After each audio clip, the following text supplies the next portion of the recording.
የጊዜ ጉዳይ ካልሆነ የቀይ ባህር ማህበረሰብ አባል መሆናችን የማይቀር ይሆናል። የባህር በር ጉዳይ የህልውና ጉዳይ ነው። ኤግዚስት ማድረግ አንችልም እንደ ሰው። ኢትዮጵያ መውጫ መግቢያ በሯን ታበጃለች።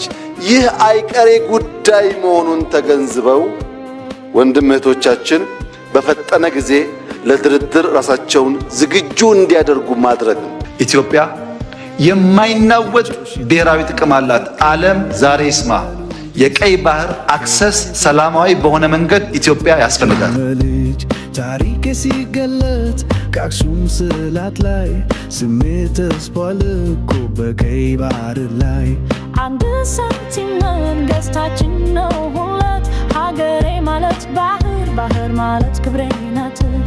የተፈጥሮ መብቴን በሴራ ሲቆልፉበት ዝም አልልም ዛሬ ነፍሴን ማርፋ ትተኛበት